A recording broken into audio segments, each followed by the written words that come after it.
first of all, Stanford is a tough football team, and Coach Shaw, they battled us the whole entire way. But that shows you, like I've been saying, we're a good football team with great character.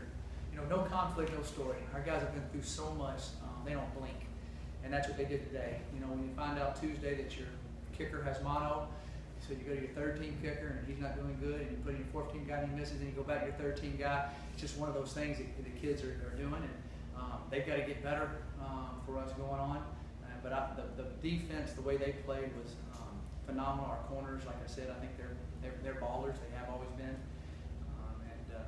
We played extremely hard. Ran the ball really well today. Just didn't get in the end zone like we liked. That's where they're really powerful, and they showed up in those areas against us. But we just nice to win when you beat the Rose Bowl champ ugly, and you haven't won as many Pac-12 games as we have. To do that on the road is very, very special, and our guys are believing, and we're excited about where we're headed. So I'll take any questions at this time. Mike, we all know you guys have bigger goals, the Pac-12 championship, but to get to 6 wins and bowl eligibility for the first time in 9 years, what does that mean to you? I think it gets the monkey off the back of the University of Colorado, and it's exciting for the University of Colorado. It's really exciting for our fans. But our kids have one goal in mind: win a Pac-12 championship. And this is just one more step that way. And it's exciting to see that. And that's what they were saying after the game. Nobody was talking about a bowl game. Everybody's talking about the Pac-12 championship. And that's what we want to do. So, but it's exciting for the university. I think it's exciting for the fans. I'm pretty sure they're all getting. There'll be a ton. Wherever we go, there'll be a ton of Colorado people there. I guarantee you that. It'll be exciting. How do you think you kept those missed field goals, those missed opportunities on offense from derailing you in this football game? Excuse me. I think that it's just the resolve of our kids and our coaching staff. I mean, we've been through the fire. We rose from the ashes.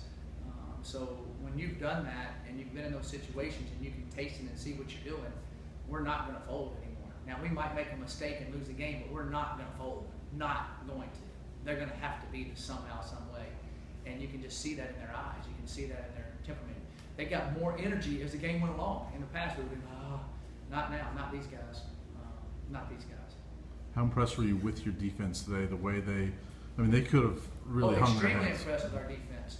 Really impressed. We got some rest, making a lot of first downs there and having some drives, so we were fresh. It wasn't like we were 3 and out. So that helped us stay fresh. So even though we didn't get some points, keeping us off the field, we were able to be fresh against their big line. And, we tackled well. Christian made us miss some, which we knew we would, but we kept rallying to him. And that was impressive how we kept doing that. And when they tried to throw it, we were all over them, which was a great job by our secondary. Were there any specific adjustments made after their one long drive that resulted in a field goal kind of early in the game? I think it was like 14 plays, 66 yards. They did. The quarterback did a great job of checking in some wing sets and kind of getting us off balance. And then they tried that later on, and our linebacker was able to realize he can get over the top, and we got the extra tackler there. So really, there wasn't adjustments made. The kids got used to the play. They kind of realized what was happening to them off the checks. They kind of knew what we were lined up in, so the backers were able to get the extra backer there when the guards pulled. Offensively, it was a struggle all day. And the fullback took us there a lot too. They started reading that. Offensively, you guys struggled all day today. Cepho wasn't real sharp on his throws. Can you talk about why the offense sputtered and how much of it was Cepho not being sharp? And then we were off a little bit here, and then they covered us well at times. They're strong and powerful. They kind of pushed through us a couple of times and got in Cepho's way a little bit, and then sacked him a few times. We moved the ball. We just got bogged down. If we would have made all those field goals or had one of those be a touchdown, and the one they called back they called back on us, if that counts, and we hit 3 field goals and you count that, then it's a whole different ball game. So really missing the field goals really made it look bad, and then getting that one touchdown called back. So we're close, but we're definitely not where we want to be. But they're a good defense. I mean, they do that to basically everybody. We knew it was going to be a 4-quarter battle, and I was hoping it would be a little more scoring, but it wasn't. But that's what good teams do. They find a way to win these games. Mike, is that the sign of a good team when you could make some mistakes and have things like that? Yeah, I mean, we're not gonna play perfect. We're gonna make some mistakes. We've got to kick our field goals better, no doubt about that. So we've got to do that down the stretch here, and as we're making a push to win the Pac-12 South. And so we will. We'll do good there. We'll get better. At the time, it seemed like Isaiah's interception sealed the game. But with your offense struggling so much today, it made it very interesting at the end. Well, that was the way we planned it out. The way the time was, we figured we didn't want to run the ball inside there, try to scramble and get a first down, and you fumble and you give them the ball right there. So we knew we could get it down to, we maybe thought we could get the game over. If I could have got it to 4 seconds, then we would have done our launch play. Wide receiver out there rolled out, throwing it, game's over. We didn't, so we knew we were going to take a safety. He held it long enough. And then we already had practiced. We practiced that whole scenario, scrib it down.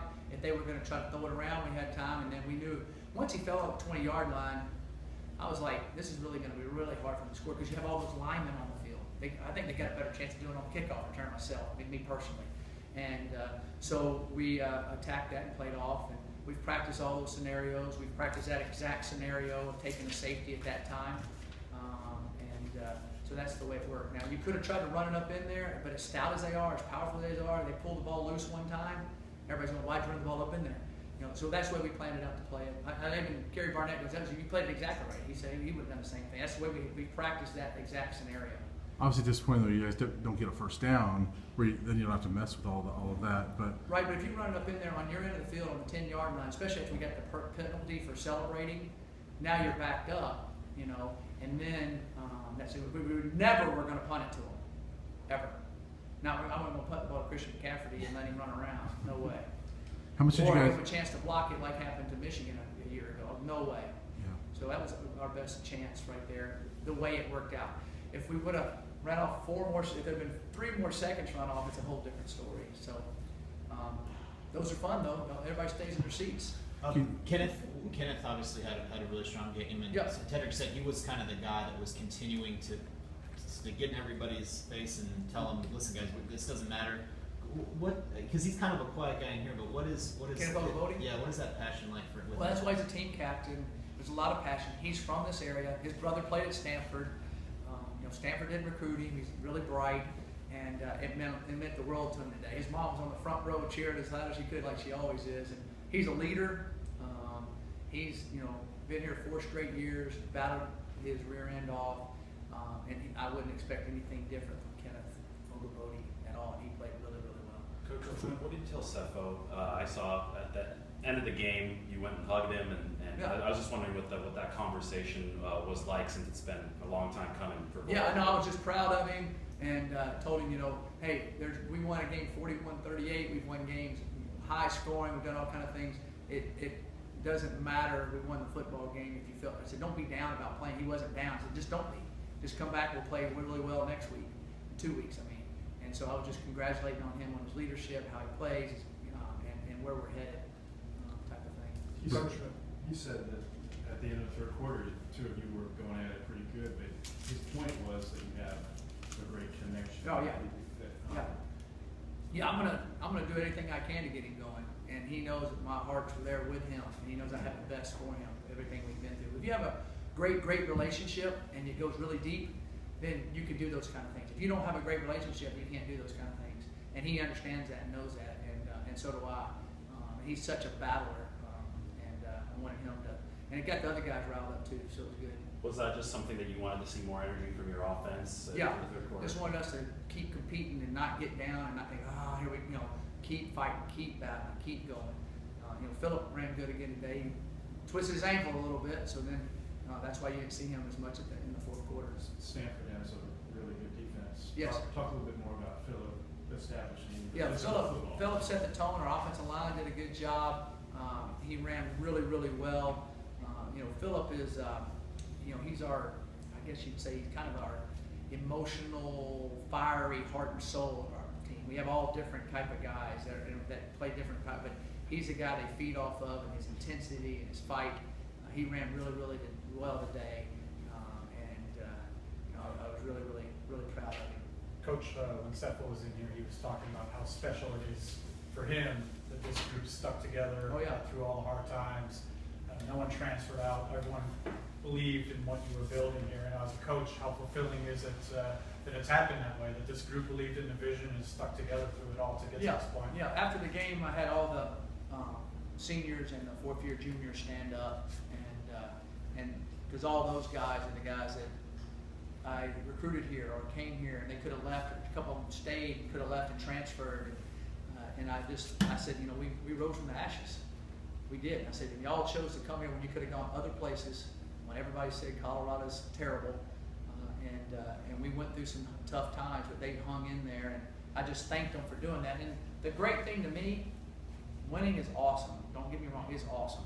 But the life lessons that these young men have learned about sticking to it, caring about each other, working through it, not listening to anybody else, just keeping one step in front of the other, keep moving, keep working, keep pushing, keep believing, keep hoping, keep dreaming, they can come true.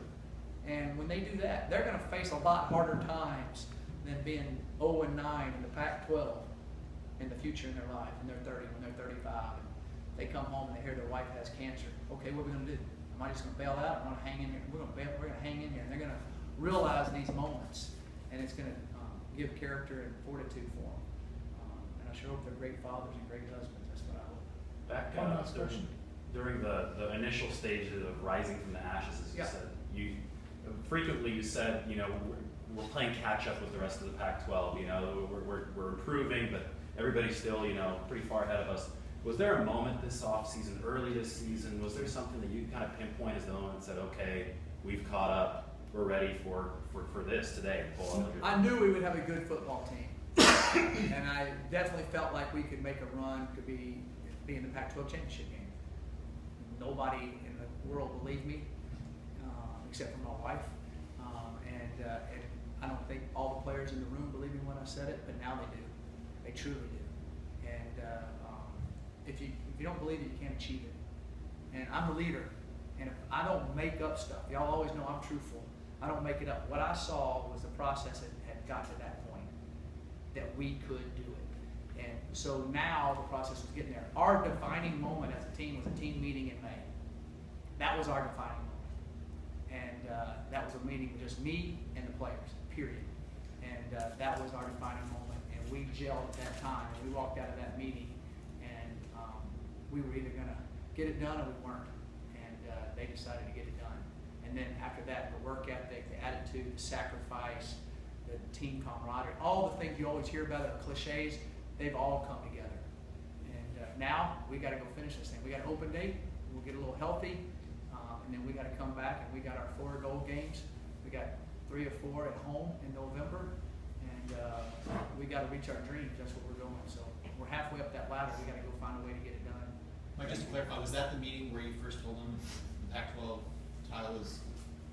You said when you first started. No, that wasn't that meeting. That was a whole different meeting. But after that, when I started seeing them doing it on a daily basis in the summer, I realized they bought in. And then when we started going into camp, then I started saying, this is what we can do. Because I saw it. It wasn't something, I can't just go up there and say something. It's got to be real. And I saw it's a real deal. So you at that meeting, you set goals? No, we didn't set goals. It was a bonding meeting. It was a meeting we had to have as a team. Okay, thanks. Thanks. All right, thank you.